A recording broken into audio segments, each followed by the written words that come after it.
Hi, Maddy. Thanks for coming. Yeah, no problem. Thanks for having me. I'm excited. I listen to the show a lot. Really? Oh, that's nice. Yeah, I do. Yeah. That's great to hear. Yeah, I didn't know that. Cool. Yeah, it's like my workout thing sometimes. Oh, we get you pumped. Yeah, Exactly. exactly. That's right. Yeah. Okay. All Because right. you make me angry, which makes working out easy.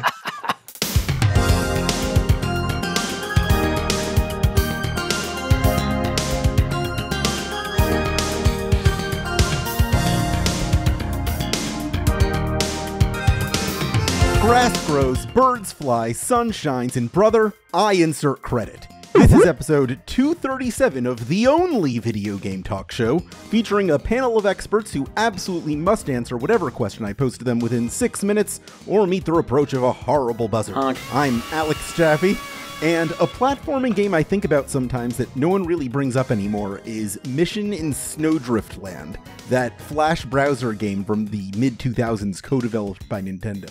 Okay. I'm Frank Cifaldi, and you found the only platform game that no one talks about it.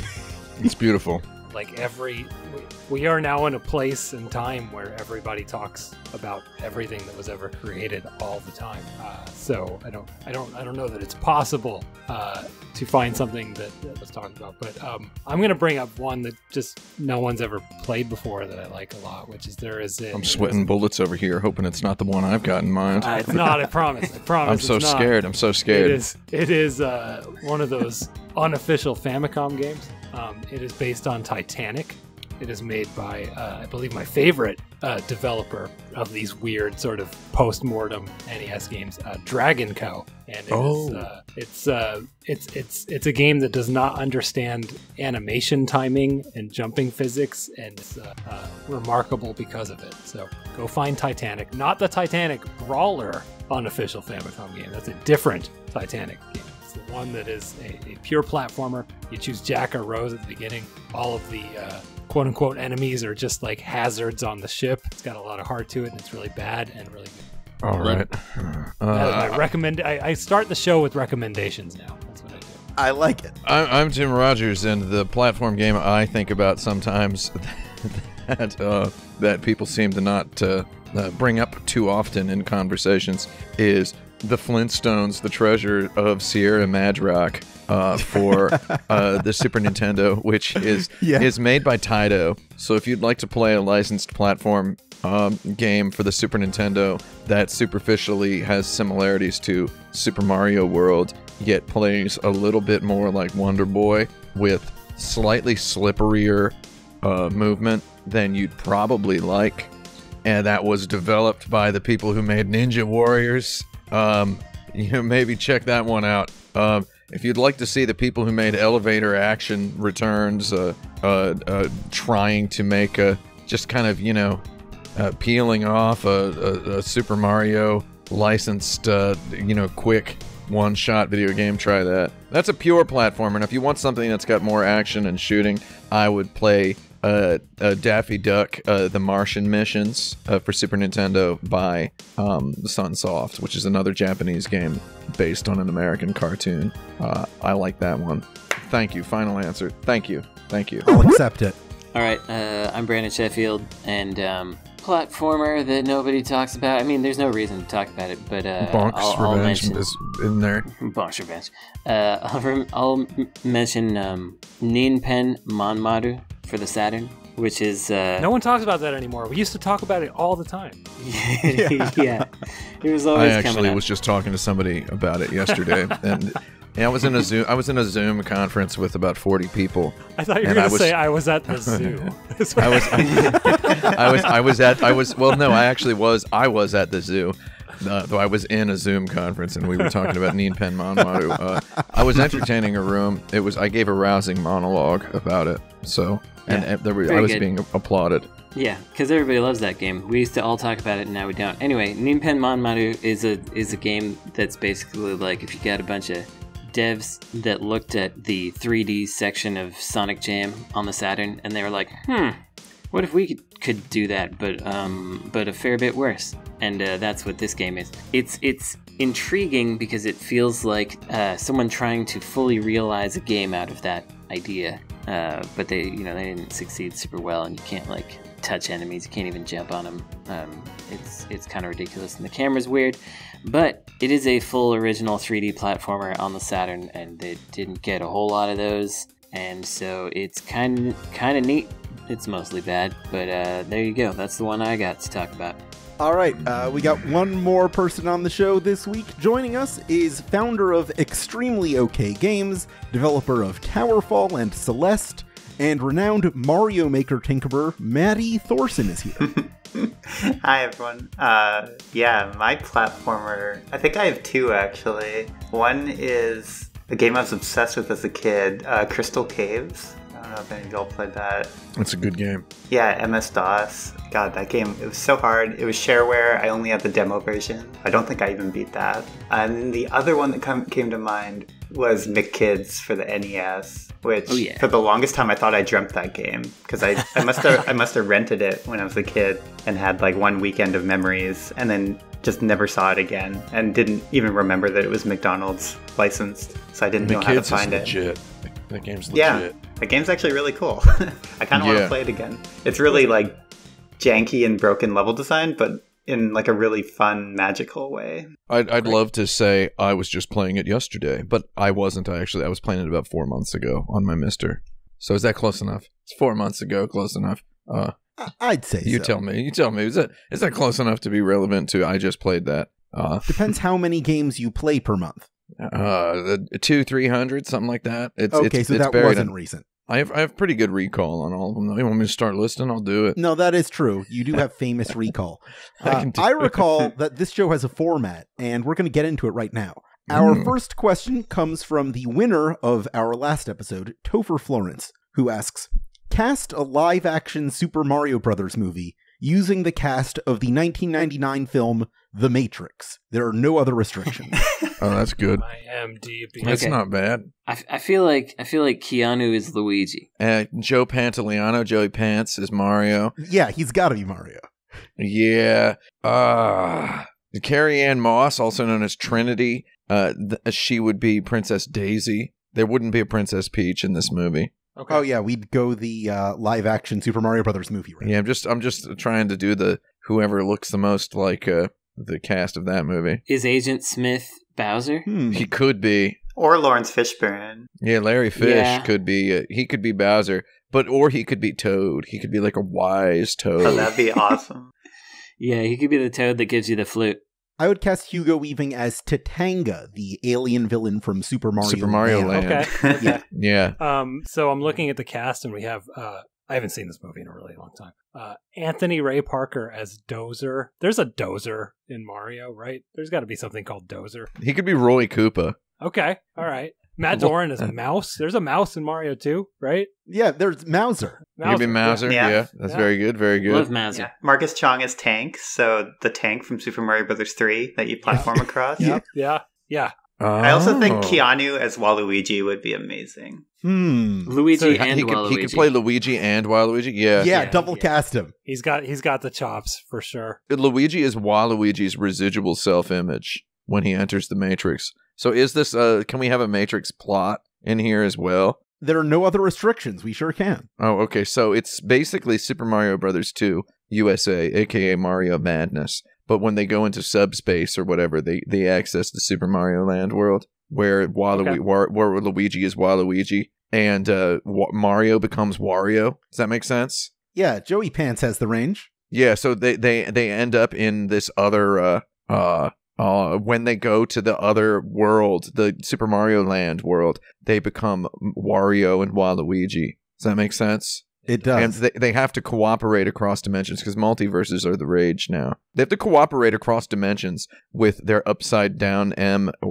alter egos, passing messages across the bridge, as it were. That's all I got. You want more? It's, what's the Gloria Foster role? It's $256 an hour. Wait, who? Gloria Foster. She plays the Oracle in The Matrix. Oh. Yeah. See, I kind of figured if it's Mario 2, Gloria Foster runs the casino where you play slots at the end of each level. Ooh. Oh, yeah. Where she carries the slot machine around on like a horse's back. The horse has a slot machine on its back. I don't know who Denny Gordon is or the character Priestess, but she could play the horse. Wait, who's the character? The horse. No, who's the character's name you said? Priestess? Priestess. This is an actress who has no photo on IMDb. Oh, no. Rowan Witt, who played Spoon Boy, can be Yoshi. I don't know who he is. Oh, Spoon Boy. There is no spoon. Spoon Boy. There is no spoon. Who's Joe Pantoliano? Joe Pantoliano. That's Mario. He's Cypher. He's got to be Mario. He's got to be Mario. Yeah. It's got to be him. Yeah. He was never a leading man, and now it's his time to shine. I love the idea of casting this with them at all their current ages too. Absolutely. And also, I mean, he is the only person there who is like actually Italian, right? Right. So he is actually Italian American from Brooklyn, if I recall correctly. Gotta let him be Mario at the least, you know. I think we could just have the Wachowskis alternate playing Peach with no explanation. It's just like scene by scene, it's a different Wachowski playing Peach. I think we already established there's no Peach in this movie. We did, but it's a multiverse, so Peach is some extra dimensional entity, deity, amorphous being who exists across the times. She might be like post credits, right? Like our Thanos reveal. Mm-hmm. Man, I like the thought experiment of what would 1993's Super Mario Bros. The movie be right now if you were allowed as those genuine artistic, creatively minded people who made the original Super Mario Bros. The movie.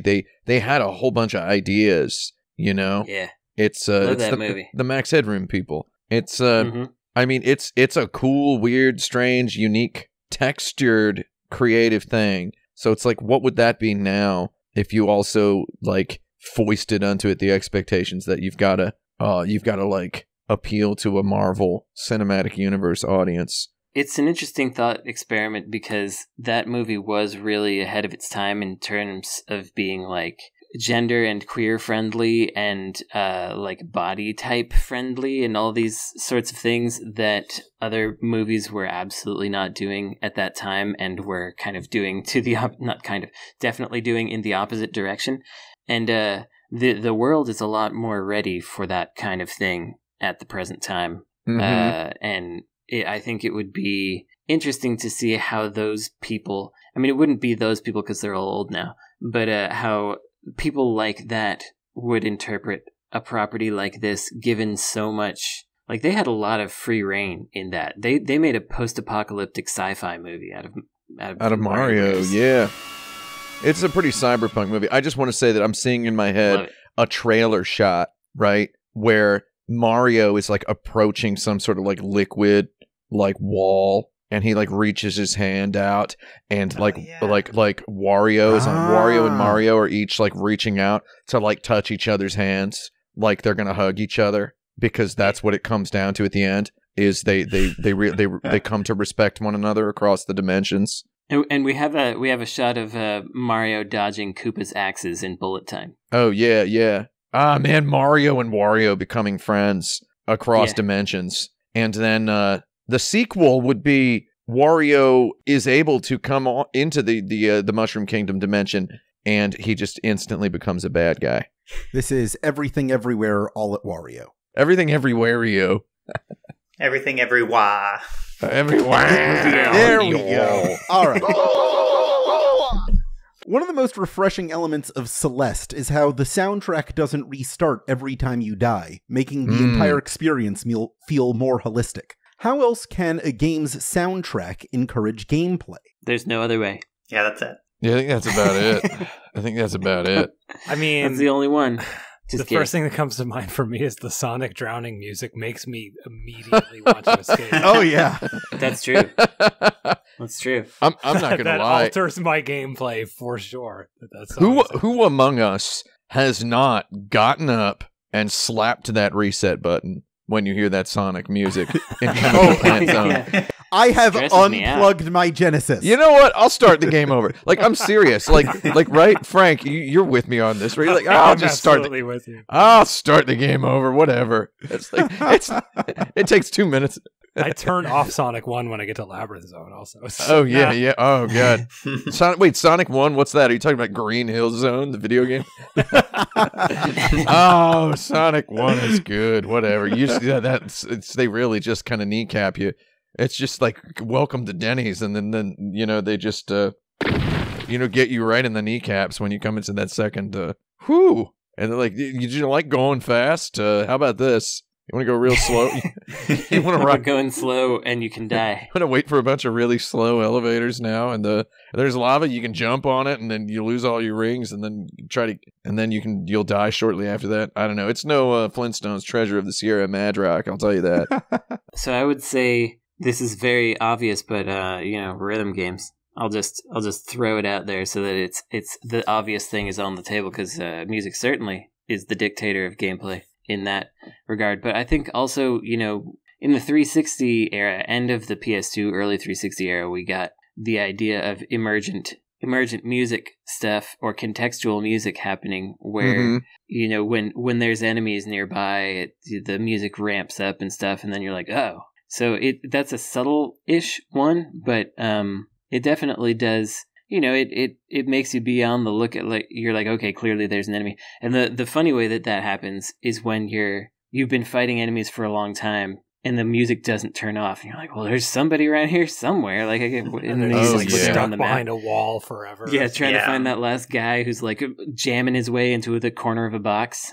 Or if you're playing a Kingdom Hearts game and the music doesn't just ramp up, but another, like a tidal wave of music crashes down onto the more atmospheric music to let you know that there's a battle about to happen, and then you fight the guys, and then the battle ends, but you're in an area that happens to be highly populated by enemies, so you get to hear that chill music for like 2 seconds, and then suddenly you hear the battle music coming back in. I don't complain, because killing stuff is really fun in Kingdom Hearts, so whatever. Similar to that, I'd like to talk about Metal Mario in Super Mario 64. It's kind of a clunky transformation, which kind of isolated from the soundtrack isn't really that impressive, but the way that dun dun dun dun dun dun dun dun kicks in makes it like something that you go seek out. Like, the soundtrack makes it feel a lot more powerful than it actually is. Okay. They're just trying to copy Metal Sonic.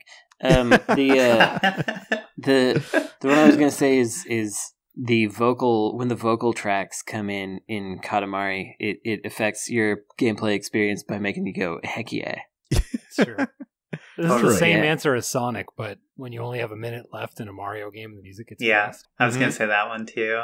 And there's that one really long level in Mario World that's like designed around that. But then also, I was just thinking Mini Metro is the first thing that came to mind for me. The way Mini Metro, like, as you're building all your little train stations, you're like making a weird ambient song. I don't know. I think that's really cool. Yeah, that stuff's nice. I like when you're playing a game and then the music just gets really weird as heck. And you're like, uh-oh. Something's gonna happen. I can't think of an exact example, but quite often it's like in, I don't know, Silent Hill 3 or whatever, when you get into that room that you can't escape from, and it's not music so much as noise, and it's just getting louder, and you're all trapped in there, and you're like, wah. So that's a good one, I guess. But I feel like there's a better example of you're playing something and then this isn't the best example, but Fez, when you get into that like glitchy zone, and then the music is all glitchy and weird too, and you really feel like whoa, I got somewhere. It's impressive that zone, while being totally just a regular platformer area, more or less, makes you feel like you've found something hidden, like you're inside the code or whatever, like you've transcended the matrix. And I think the music does a lot of the work in that, alongside the glitchy visual. Yeah, I think my real answer is that music is like helps you role play, right? And that's kind of an extension of that Fez thing, where it's like if the music can manage to match your like emotional state, and it can like help sync you up with like where the game wants you to be, where the characters in the game are. Yeah, and that's like the real power of it. If the music can get you to have that feeling of like, walking around outside and you're listening to music that you really like and you feel like, wow, that's the soundtrack. This is the soundtrack of my life right now. Like, this music that I'm listening to is my soundtrack. Then you succeed. Question the third. Why did MicroKingBlizzardActivision show off that diversity power ranking chart to the public like they were proud of it? Oh, wow, that was so weird. I know the real answer for why they showed it off. It's because they, like... Okay, I don't know. I highly suspect that they've been trying to get diversity initiatives going over there for a long time, and they had executives up at the top being like, "Yeah, but where's your data? How do you prove that people want to have different whatever?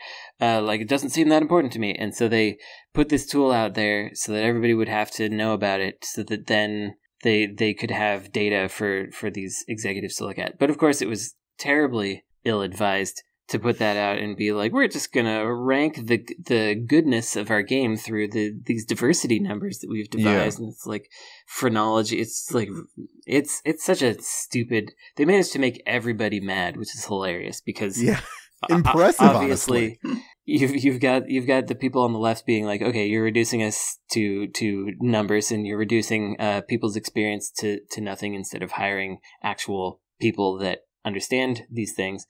And then you got the people on the right who are now validated because this is the thing they always thought happened, that people were like putting forced diversity from a pool to because every comment about something progressive that you see in video games, there's somebody like, if it was also like a black trans lesbian, then you'd get extra points or whatever. And now those guys get to feel like they got something to point at. Yeah, I mean, okay, so you're talking about the thing in general, which I believe is a whole 2 or 3 hour discussion in itself. I mean, the way I know it is there are people out there who are trying to technologize basically everything. I lived in the I don't know if you know this place, Brandon. I lived in the San Francisco Bay Area for 7 years. I heard of it. And during that time, I did something I don't believe you've ever done, which is I consulted as a user experience and user interface designer for, I estimate, around 100 different companies, right? Little ones, people trying to start a thing. I'm going to make Google Maps, but for the supermarket, right? Was like 4 different people's idea, right? Like, you ever want to know what you can't find something in the supermarket? My son, he's going to figure out how to help everybody. So do you want to work with him? It's like, I don't know. I mean, give him my number, and then he gives me $40 after I do 60 hours of work for him. It was, some kid, people who went to Stanford. So I looked at that and it was just, the sort of thing, I believe, some sort of a computer program, some sort of app hacked together by people who, didn't know how to program a computer 4 years ago or whatever. I don't want to disparage anybody's programming skills. It looked like the sort of thing earnestly, honestly, and sincerely made by a group of white boys from Stanford, who unfortunately did not pay me $40 to make fun of them for 60 hours, is what it looks like. That's what it looked like to me. They should have just paid me the money and then gotten viciously made fun of for a couple of weeks, and then they would not have failed upward into selling this technology to a company like Activision. And then as to why Activision announced it, Jaffe, I believe that was the question. Yes. Why did Activision and Microsoft actually just put that out there and go, look what we got? It's because, I worked for a company where the head of HR accidentally attached a PDF that the CEO had sent her indicating her new salary increase. She accidentally attached that PDF to an email she sent to all employees. So one afternoon, every employee was LMAOing at how much the head of HR was getting paid. It was $250,000. And she didn't even know how to send an email. Was roundly made fun of on social media. Her name is out there. It was, it was bad people, so it's okay to, they were, a private equity firm and whatnot, so you can make fun of them all you want. It's perfectly legal and and safe. It's actively encouraged, actually. It's quite encouraged. Legal, safe, and good for you. So it's for the same reason that people who manage large companies, a lot of them are basically sub-toddler when it comes to manners and etiquette. A lot of them really are, because a lot of them are just not the same species as us. It's okay to say that. Yeah, they got too much money. They haven't had to try to interact with a regular human being in a way that has consequences for them. Like they've never had to have the consequences of a one-on-one interaction where they're in the wrong. To get a one-on-one sit down FaceTime with people this bad, you need to be one of those Stanford boys too stupid to pay me to make fun of you. Yeah, my theory is kind of along the lines of Brandon's, where it's like people in the company, like the only way they could convince them to let them do interesting character designs was to make this stupid tool. Mm-hmm. And then they had to like hype it up. And then executives were like, wow, we have this asset and everyone hates us right now. We should release this thing that makes us look really good. And it doesn't make them look really good. They really thought people were going to see it and be like, oh, yeah. Exactly. It was made as a thing to talk to monsters, and then we all saw the monster language. Yeah. It's that's my theory. Yeah. Yeah, it's kind of a weird thing when really the solution is brazen. Like what I'm saying is the management doesn't really think. They're not making any decisions. They want to be shown and told, right? I don't want somebody to come in and have a vision, a creative vision. I'd rather it be a tool, right? And then they expect the public to share their enthusiasm for the presence of a tool, right? I just wanted to say that my very first impression of it was same as Tim's, where it very much gives the vibe of trying to San Francisco tech bro software your way out of a social problem, because they feel like everything can be solved through software and algorithms, and it is roundly untrue and has been proved time and time again. But it's not going to stop them, because it's these people that are constantly. I just heard about this problem. Other people have had this problem for hundreds of years. I just, as a Caucasian straight male, have discovered with a rich daddy. Don't forget the rich daddy. Have discovered this problem right now while I was putting on my boat shoes. I'm just the person to tackle this. Yeah, it's a real shame. I heard about it on my yacht. That electronic snake don't run out of oil, let me tell you. On the subject of assigning numbers to ethics, how much of Nintendo can the Prince of Saudi Arabia own before it's no longer ethical to buy Switch games? Oh, interesting. I mean, question. I don't think they can own that much. They got 5% now, and 5%. Is that enough? That must have cost a lot of money. Yeah. I gotta tell you, that's a bunch of, because Nintendo has I don't know how much they got. They got like several $1 billion in the bank just sitting there. They got billions of money, billions of money dollars. They're just sitting on.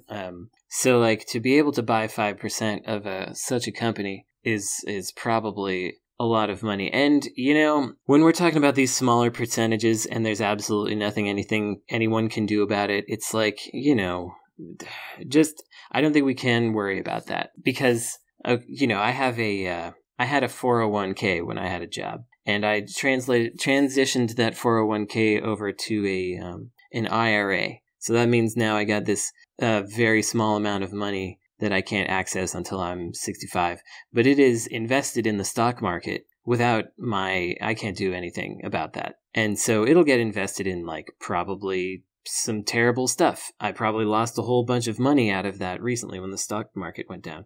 But it's probably invested in oil and all kinds of stuff I don't believe in, and I can't do anything about it. So I don't believe that we should care when SNK is almost 100% owned by someone who is not good. But when we're talking about 5-10%, I think that that's just the cost of living at this point, is 5 to 10% of whatever you do is going to go towards something. Well, as far as we know, 25% of Nintendo is owned by people that I hate personally, right? Like who? Go down the list of investors. Most of the investors that ask questions at these investor meetings, I hate them. They're really stupid questions. It's possible Nintendo hates them too. Yeah. What's the kind of question? What's the kind of question they ask? I haven't, been a journalist in a while, so I haven't read the financial, the quarterly meeting transcript translations. But It's basically like, why don't you make Steam games? Right. Why isn't Mario on Steam? Yep. Every And month. I assume that right Interesting. now it's why aren't you using cryptocurrency? Yeah. Why aren't there Mario NFTs? I heard sure, about this crypto. What is I'm that? sure that's the last meeting. There's definitely a lot of that. Like my nephew told me about. Mm-hmm. They're like they don't exactly say that. Nephew T's. That's what it stands for. Nephew nephew tokens. Right? Yeah. Is that it? Yeah. There we go. Thank you. The little certificates that you get from your family, or that you give to your family when you're a child. Like I will cook dinner one night a week. If you redeem this coupon from this coupon book. Those are It's the child nephew labor. tokens. They're selling child labor. Yeah. Got it. Very good. Okay. So the answer is Nintendo, I don't know, Consensus. 45, 50%? 45%. We put a number on it. It's like impossible to draw a line, right? Yeah. I also, the real answer here, come on, let's face it, it's never ethical to buy a video game. It's never That's ethical true. to buy god darn anything. Yes. Once again, Frank Yeah. Cifaldi, But we the can Pope do our of video best. games, speaks out. Piracy is okay. We should do our best. Game Pope. Go to the farmer's market. Don't go to the supermarket. All right. Let's settle this now and for all time, now that we're all here, convened together let's do it. in this virtual room. Should video games abolish the double jump? No. Yes. Oh, the double jump. Yeah, no double jumps. That's yeah. a Brandon No, question. no double jumps. No. But it sounds like Maddy also said, yes, we should abolish it. Yeah. Is that right? Yeah, it should be abolished. Nice. Yeah. Wait, who here thinks Yeah. it shouldn't be abolished? Me. Whoa. Oh, yeah. Okay. Chris Charlotte of Microsoft and I had a big argument about, argument is in hard quotes there because we weren't mad, but about the double jump. He thinks it's great, and I was like, just make the one Nope. jump bigger and better. Make the one jump, because once you got a double jump, then it's just like you're double jumping over everything, and it ceases to become a skill or have particular meaning. In some games, I agree. In like, I don't know, like in like a Castlevania or something, right? Like a 2D Metroid-y kind of Castlevania. Like, once you have the double jump, you're just never single jumping anymore. I agree with that. Yeah, you're just double jumping everywhere, just like you're just doing it compulsively. Exactly, but that's not every double jump. Like double jump has a place where it's interesting, where you can like kind of squeeze into a tight space and stuff like that. You can save yourself mid jump. You can go under things. Yeah, under. Yeah, there is cool uses, but I think that anytime there is a cool use, like as someone who's made like 10 games with a double jump, I think like the other moves, like for instance a dash, are just a better version of a double jump. Yeah. So the only and like a plus- midair dash. Okay. The only double jump that's good for like some of the earliest double jumps in history. We've talked about this. You've got your like super ghouls and ghosts, right? Where the double jump sends you in a predetermined direction at a predetermined trajectory. It's very exact. It's moved. It's fixed. Right? It's very, very deterministic. You know, it's a very fatalistic commitment you make when you do that double jump. And that actually ends up feeling like a technique or like a skill. Meanwhile, you look at something like Celeste, which is crammed with stuff that is far more interesting than a double jump. You have like your grip stamina for climbing. You can climb and then jump again after climbing. But then you have the dash, which takes the place of a double jump, and it doesn't function exactly like a jump. It functions differently from a jump. Can be activated either during the rise or the fall of the jump. We're just talking the standard moves, not even any of the advanced or speedrunnery moves. So there's more stuff that you can do with a non-double jump like a Celeste air dash than just your basic, you can jump again. You get 2 jump tokens every time you jump. Like, I think the 2 jump tokens double jump, vanilla double jump is just trash. And I think when we say double jump, that's what we mean most of the time, right? It's just, you can jump twice. Yeah, I guess. I mean, I think of the Celeste dash as a double jump. Well, we have a person here who can. It's like double jump adjacent. Yeah. Right. Yeah, we have a person here who can definitively tell us: is it a double jump? I would say no, because excellent. because we arrived at the dash because double jump has limitations that we wanted to get rid of, right? The only reason I would ever use a double jump in a game design would be if it had to be on the same button as my regular jump. Like if that was just a constraint for some reason, where like I needed a second air move and it had to be on the jump button. And you wouldn't really want to do that because you don't want to have two verbs on one button. Exactly, yeah. Especially two primary verbs. And then having the dash be on a separate button makes it so that you can dash before jumping, right? You can dash without jumping. You can jump without dashing. You can jump before dashing. It's like you end up turning it into something that feels very freestyle and then just feeds boundless creativity for beautiful level design, I would say. And on top of that, there's also problems where like a jump, especially in like a modern platformer, you want to have stuff where you can like hold jump to jump higher and then release it to jump lower and stuff like that. But if you're overloading that with a double jump on top of that, it starts getting really weird in the player's mind. It works best if your regular jump is more static. Yeah, and I mean, you end up with something just like magnitudes more interesting than, say, a double jump, with the whole mountain climbing motif, the rock climbing motif, the fact that you get one dash like per feet touch ground, right? So you end up with using the dash as like a sort of a short-term currency unit almost. Just makes it fascinating when you start adding like the items that replenish your dash in midair by freeing yourself from a mere double jump. A mere garden variety double jump. You ended up making maybe the best platform game ever made. So it's like I don't know, man. So maybe we should abolish the garden variety plain old double jump. That's what I would say. It had its run. Yeah. That level design thing I was gonna mention about, because it does feel to me that part of the reason that people like Celeste so much is because you're searching for ground to put your feet on so that you can jump again. And otherwise you would be, you'd be flopping around doing that stuff a whole lot faster. But the challenge and the interestingness is how do I get under this thing and get my feet on it so that then I can jump again and get back to where I was or whatever. Like that simple constraint defines the level design of that game as far as I can see from the exterior here, and it makes for a much more interesting experience than the double jump, which feels like a crutch to do lazier level design. Yeah, I mean, more often than not, the double jump, in my recollection, I'm just gonna come right out and say it for a future video that I'm doing in my series. I won't say which game it's about. It's a game I have a lot of stuff to say about, and it's a game I like a lot. I've been doing extensive research about double jumps. So I've been tracking the history of the double jump, and I would say that in all video games throughout video game history, I think I've identified every game with a double jump. And I can definitively say that within the last 20 years, the vast majority of games with double jumps use it as a key. Of course, that game is the Flintstones Treasure of the Sierra Maddy. Sierra Madrak.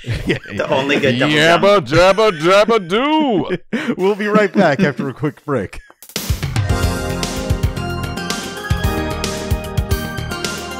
Yabba dabba double jump. That's my did you like my double dabba yabba dabba do there? That was the double jump. Yabba dabba dabba do. Welcome back to Insert Credit. I'm here with the regular guys and Maddy Thorson. It's our time of the show to reach into the dirt bag and pick out a question submitted by one of you listeners who are subscribed to patreon.com/insertcredit, where you can get access to this form that lets you submit questions. You also get monthly bonus episodes and other neat surprises as we deign to drop them. This week's question comes from Reg, who asks, what is the best video game manual you have read? Ooh. Manual. I'm going to tell you what, I like games where you don't have to read the manual, like Flintstones. I'm just kidding. I'm going to stop talking about Flintstones, Treasures of the Sierra Madrak. I'm going to hold you to that. Wow. Yeah, it's a good question, because I feel like most of the manuals I've read have been either informative or goofy or uninformative or negatively informative, etc. But I haven't had a lot of fun with them necessarily. I guess like I love when they put like the do not submerge your disc in water, don't put a pencil through it, don't snap it in half. I love that part of any manual. Yeah, that goofy stuff gets me going. Yeah. Yeah. Don't bend your hue card in half. I feel like I missed the golden age of, like, there was a time where manuals were kind of cool, right? Like the original Zelda and stuff. I never got that experience. My best manual experience was getting an N64 for Christmas with Super Mario 64 and then immediately going to my grandma's house where I couldn't bring the N64. And so I just brought the manual and read it for like a week straight. Yeah. I did that with Ocarina of Time, where I got it on a Friday, and then we went into a 2-day holiday, which Jewish holidays in my home, you can't use any electronics. So I just spent 2 straight days reading the manual. Yeah, there you go. I have a pretty good experience of being stuck on a road trip and having just purchased Landstalker and Gunstar Heroes at an EB electronics boutique, they call it back then. They cost like $8 each, and they had both like just come out. So I just read those manuals. They weren't very good manuals, but I sure did have a great time reading them, imagining how much fun I was going to have when I got home. Did you all see the recently revealed bit from Mac Sinor from Sega of America about how nobody wanted Gunstar Heroes? Like he was the last in line, and it was like, either you decide you want to produce this game or it goes in the trash. The producer of Eternal Champions had just said that it was a terrible game, and he didn't want it. And then Mac played it and was like, played it for 2 minutes and set the controller down and was like, "This is game of the year right here." And people were like, "Why would you say that? We all passed on that game. Don't say so something funny."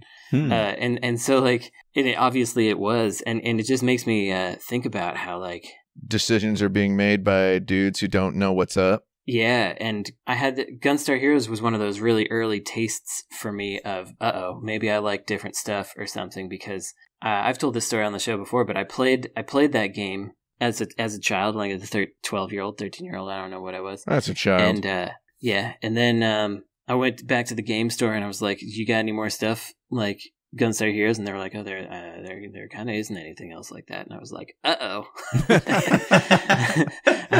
I might be in trouble. I'm already liking stuff that there isn't more of. Oh boy, it's a real goddamn shame. I'll tell you a game, a manual I really like that's really good is the manual for the PS2 game Bokudan no Kazoku. Is a huge poster that on the back, it's like a map with a whole bunch of stuff, and the manual is just a big old unfoldy poster. That's fun. Yeah, that's cool. I like that sort of thing. In our Gunhouse game manual that we did for limited run, we put a unique comic, 4-panel comic in each different manual. So we had the PlayStation 4 and the Vita. That's like an NFT, except on paper. Paper NFT, they call it. Yeah, oh yeah, new innovation. An NFP. Wait, isn't that a POG? God, I love POGs. I just remembered a weird. It's not exactly manual, but so there was a Sega published game for the Sega Genesis, X-Men, and it came with a manual. I don't remember the manual, but it also came with a poster where the front side, it's the box art, it's the painting from the cover of the game, and then the back side is like a sort of strategy guide that starts at level 3 or something, and it's because it's literally the poster that was in Electronic Gaming Monthly that was like in the middle of their review of the game. Oh wow! So that owns. So it's missing the pages that like start their walkthrough, and it just like starts at level 3 because it's just literally the same poster. Like Sega just had them print extras and packed them in the game. It was very weird. Fun. In all honesty, the best manual I ever read was the Final Fantasy III, also known as Final Fantasy VI menu for the Super Nintendo. That was the one I looked at the most. I stared at it the most. Oh my god. It was just a thing I enjoyed looking at and reading. I was 15 years old, sorry. Best menu is another interesting question, actually. The best in-game menu. The best manual in games is probably in Tony Hawk Pro Skater, right? That's very good. Joke. There you go. Oh, there's also Tunic. Oh, I just got the Tony Hawk joke. Yeah. Yeah. All right. There you go. How do you implement accessibility options in a game where its difficulty is the point? Oh, good question. Yeah, luckily I won't have to answer that question because I don't play those games. Owned. Brandon doesn't like to play video games that are too hard. Nope, I don't. I get it. That's a common theme. That's fair. I think you just trust players to be able to know in a game the right difficulty for them. I think that's the main thing. I think there's this weird kind of paternalistic thing where like, if a game's supposed to be hard, you can't give players control over it or they'll make it too easy and ruin it. But if you explain that the game's supposed to be hard, they're gonna want it to be hard.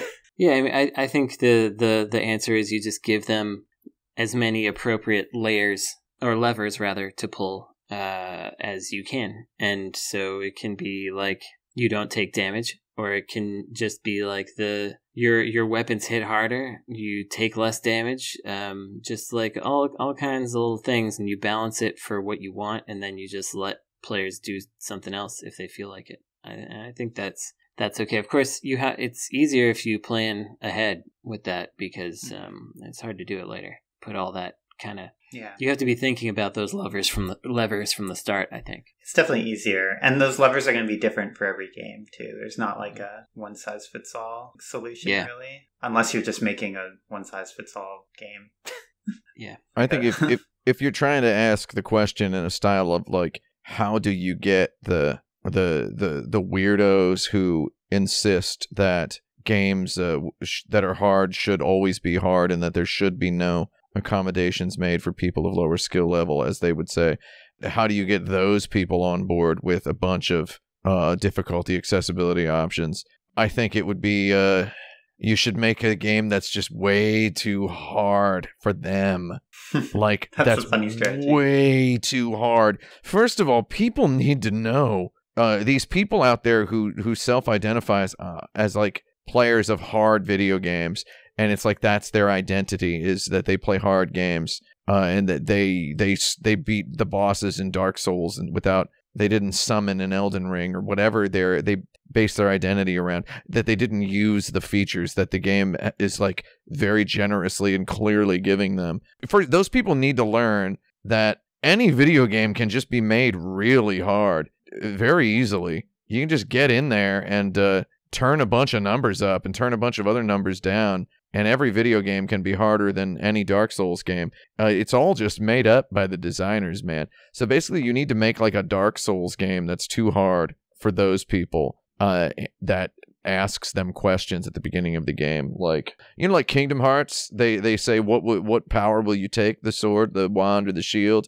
And then it's like, well, which of these three will you give up? You know, turn it into like a personality quiz at the beginning of the game. I don't think of like designing it from the top down. There's a game where you can jump really high or you can attack really strong, and either one of those is, I don't know. I'm thinking too far outside the box here. Goodbye. Thank you. Bye. You're welcome. I think like I'm someone who, like, when I play like the new Mario games and it gives me like the super leaf, I feel vaguely insulted. Oh yeah. Oh man, me too. I'm glad Yeah. somebody else said that first, so I could agree with it. I go, nope, not touching that. Like, even if I probably would have a better experience if I took it. Yeah. Why isn't that just the game? I mean, it could be just the game. And why can't the game just be the Super Leaf? Why don't they make the whole plane out of the black box? There's got to be a stoner rock band called Superleaf. 100%. There's going to be one. I don't know about stoner rock. Probably like a fish-like band of weed. Does that make sense? Is Fish all about weed though? Yeah, they are, but I think stoner rock is a little more in the. I'm gonna look at it. Fish is interesting as a band that no one has ever heard, but also a band that invented a way to commit crime on the internet. How is this not time, Jaffe? Oh, I'm on mute. That's how. There's actually 40 more seconds left. I just want to say 40 more seconds. I just want to say that my sister and her husband do follow Fish around the country. Oh, they do? The one thing I've learned is that Fish is not just about weed. It's also about nitrous. Oh, yeah. Yeah. You know what else is about nitrous? Whatever dude keeps leaving about 1 million canisters outside my house. God darn it. And I don't know how to recycle them. I think you have to take them to a special facility. Just feed them to the garbage disposal. I unfortunately have put them in the garbage. It sucks. Do video game release dates mean anything at all anymore? Well, I mean, don't they now just mean like the day that you get the game if you're a chump who didn't buy the digital deluxe or whatever? By mean anything at all anymore, are you talking about to us or to the kids? Because there's kids out there who really do care. I was thinking, does it mean anything in terms of are they going to stick to it? Yeah, Because exactly. like That's what I I was thinking too. Oh, that's true, yeah. I've got a bunch of little printouts over here that say Gunsport coming 2016, which did not occur. It came out in 2020.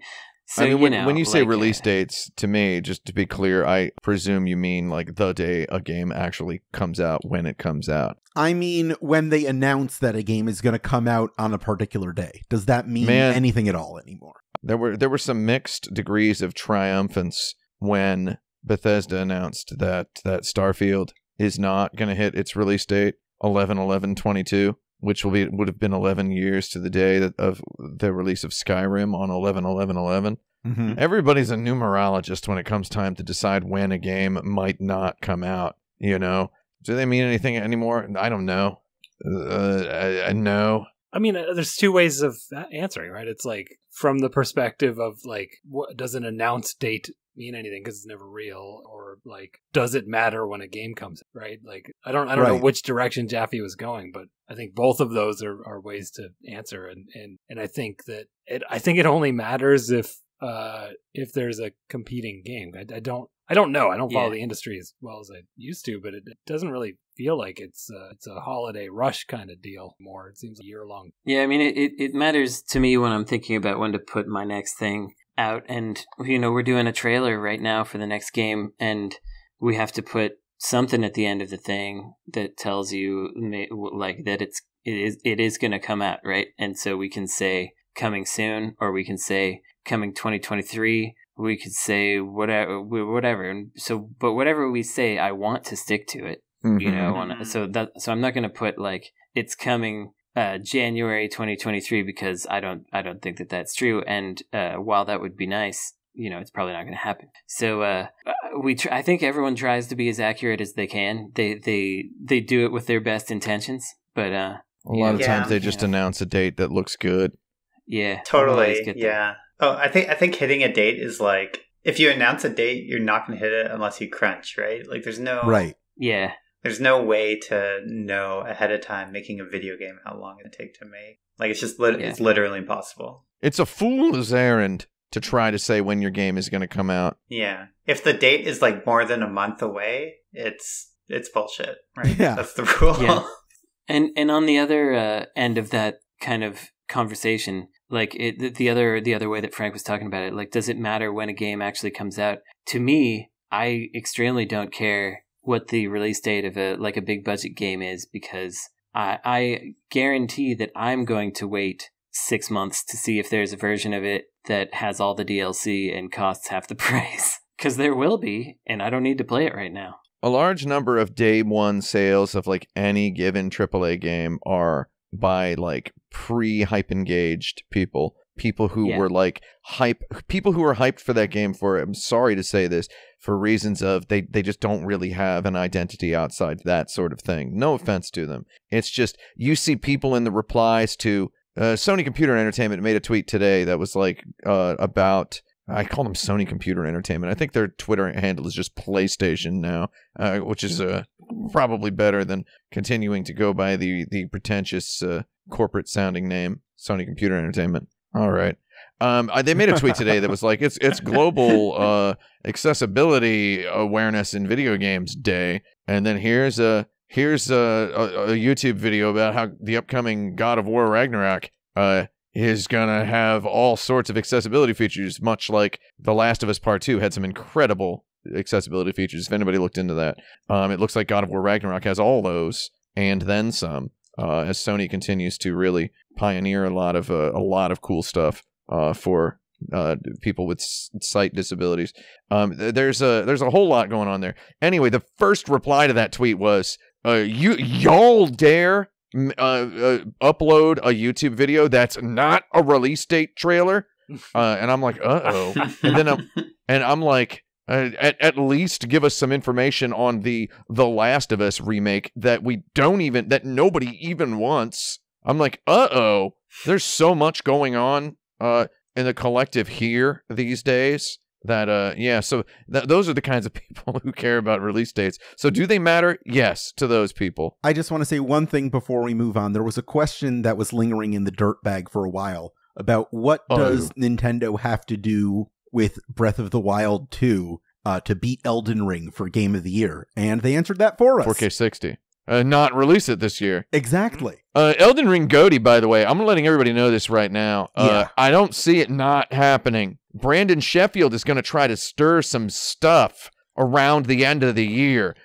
Don't listen to him. We'll talk about it when the Brandon time Sheffield's comes. a fraud when it comes to Elden Ring. Will see. 3D platforming ever be better than 2D platforming? Oh, probably not. I mean, Well, here's the thing. Earlier, when you said a platform game nobody talks about, but more people should, and Brandon gave a 3D platform game, I did. I held back, as I do very often, with regards to Brandon Sheffield, because I was going to say 3D platformers and 3D platformers and platformers are two different genres in my mind. Maybe it's just me. When I hear platformer, I think I assume 2D platformer, right? Does anybody else back me up on this? And then Yes, I'll back you up, 3D yeah. 3D platformer is a different genre, right? It's but a it is no still a less platformer. it's a good genre. And it is a type of platformer.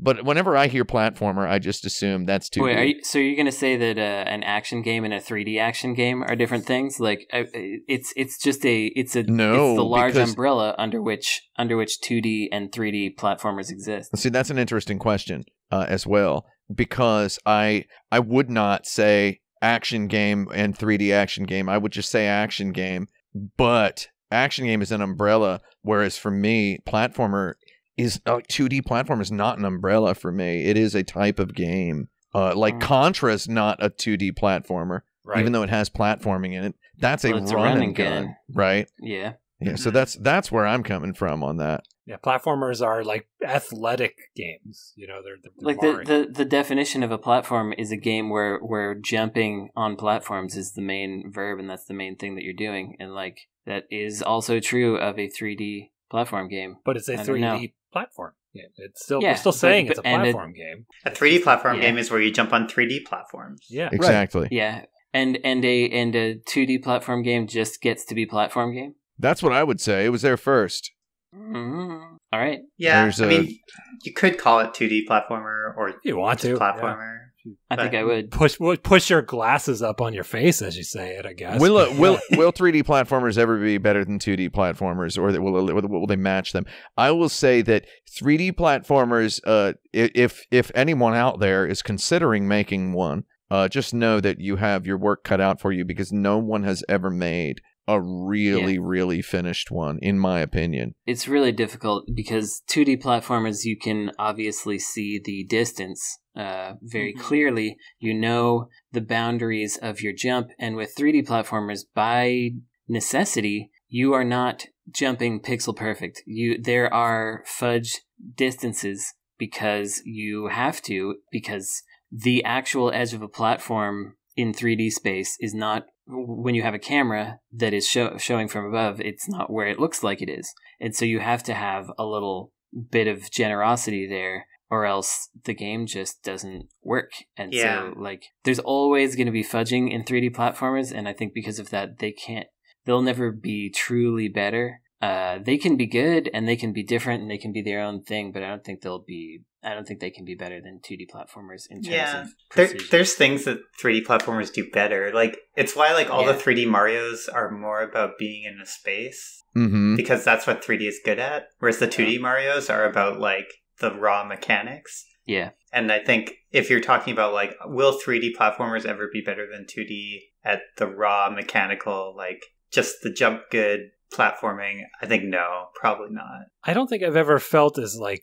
grounded and understanding of my surroundings in any 3D game versus most 2D. Yeah, and totally. it's like Sure, I mean, there's less information. It makes sense. well, yeah, there's that less way. information, but there's less to think about, and it's like playing a 3D game is like, I don't know, it's not like the same cognitive functions as like walking in a straight line. It's like walking in a straight line while drunk or something. You know, it's like you have other things to consider to get from point A to point B. Whereas in a 2D platform game, it's really, you know, like I always feel like I'm on solid ground. Mm-hmm. Yeah. Yeah. And in especially Japanese 3D games, you have to be really like contending with the camera a lot of the time and like constantly tilting it upwards so that you can see the place that you're going, because the camera tends to want to show you the ground instead of the area in front of you. And that's like if you're thinking about moving the camera so that you can just see,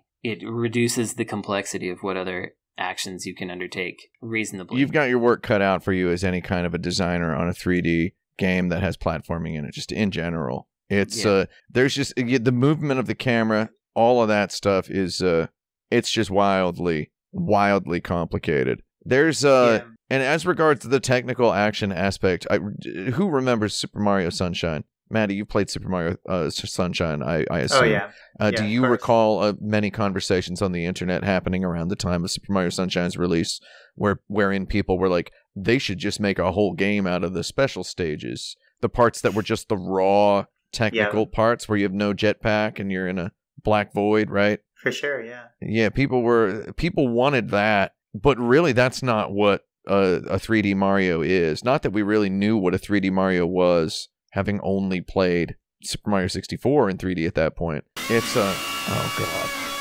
I think it's time to go on to our lightning round. This is a new game called GameFAQ&As. In this game, I go to the Q&A board of a particular game listed on GameFAQs, and you're going to have to try and answer as many questions from there as possible. Keep your answers quick and pithy, and don't worry too much about accuracy. Today, we'll be answering questions posted about Super Mario Maker 2. SMM2.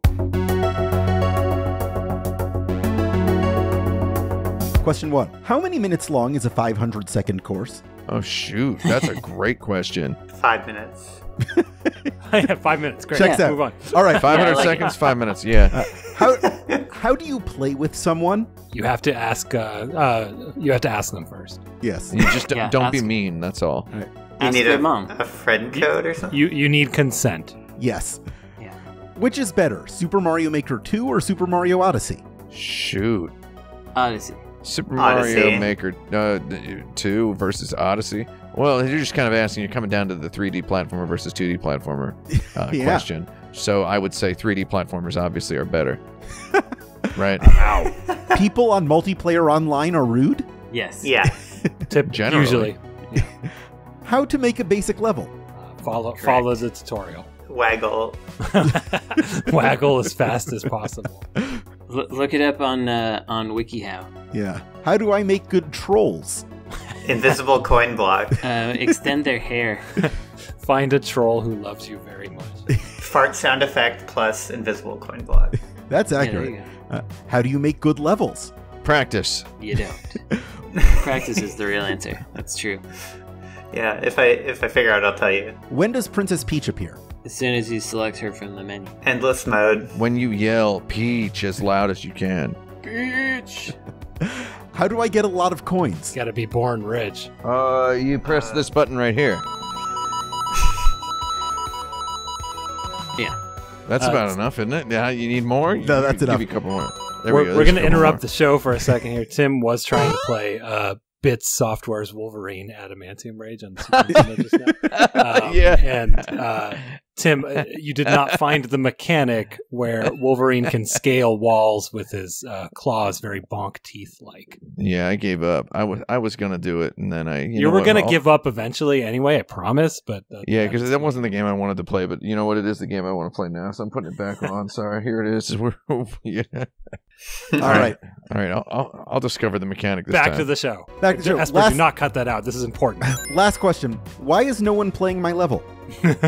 It's terrible. It's not very good, yeah. It's because there's lots of levels they just didn't find it. The algorithm. There's a lot of little people. Yeah. Or Nintendo deleted it. You need to tell Nintendo deleted it. The algorithm is suppressing it. And censorship, right? Yeah. Censorship. Censorship is That's First the right Amendment. answer. First of all, make a couple friends. That's but that sounds mean, but you know, get in there. Make friends Tim with just people. climbed the wall. All right, Frank, Yeah. for interrupting the God. lightning round, I am declaring you the winner. You get to come up with a question yeah. next week. Great. Shoot. Now I'm is- going to ask you now.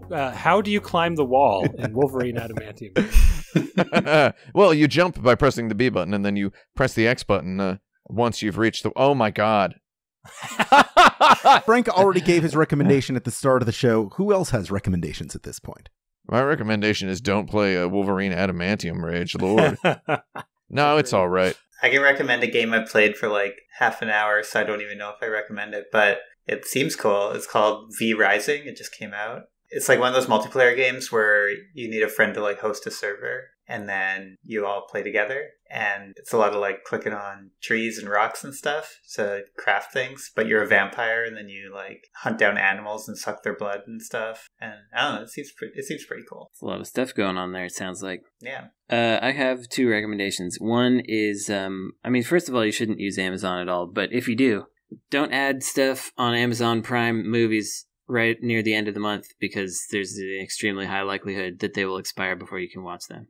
Do it at the start of the month, so you don't feel like a big Dumbo. The other thing I'll recommend is La Croix des Fers, a Visual K band Delicious from drink. the early, delicious beverage from the early mid, I don't know, like 2008, something like that. If you like Visual K, if you like Malice Miser specifically, no other band has really just been like, you know what, let's do Malice Miser exactly. And this isn't it exactly, but it's pretty close. There's a female vocalist as well, and it's got a flute, but it's got that operatic goth nonsense that you might enjoy if that's something you've been looking for. And it turns out, unlike what I thought, they are not a popular band. They only had 2 albums, and they don't have a lot of plays on YouTube and such. So give them a look. If you're into that, you'll probably like them. The end. I'd like to make a comic book recommendation. I haven't done that in a while. My friend Jadzia... If you listen to podcasts... Yeah. My friend Jadzia Axelrod wrote a book for DC Comics with art by Jess Taylor that was just published last week called Galaxy, the Prettiest Star. It's DC's first graphic novel about a trans superhero. It's a very powerful story about the courage and rewards of just allowing yourself to exist with self-honesty. Check it out so that DC knows that there is an audience for this sort of thing. I'd also like to recommend that if you're listening to this show on any platform where you can subscribe to a review podcast, that you engage with us in that way to keep the algorithms pushing us upwards and forwards. You can also go to patreon.com/insertcredit, where you could become a patron to submit your own topics, listen to monthly bonus episodes, and get other exclusive content as we see fit. You can also join our community at forums.insertcredit.com, follow us on Twitter at InsertCredit, or search for Insert Credit on YouTube. This show is edited by Esper Quinn, with original music by Kurt Feldman. I'm Alex Jaffe. I'm Frank Spaldi. I'm Tim Rogers. I'm Brandon Sheffield. I'm Maddy Thorson. And you have now saved your game.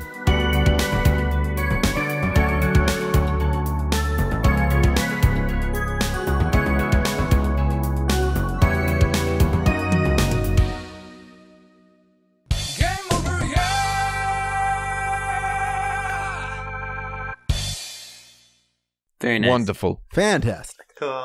That was fun. Thank you very much for joining us. This was a good episode. Yeah, thanks for being here. Yeah. Thanks for for tailoring the questions to me.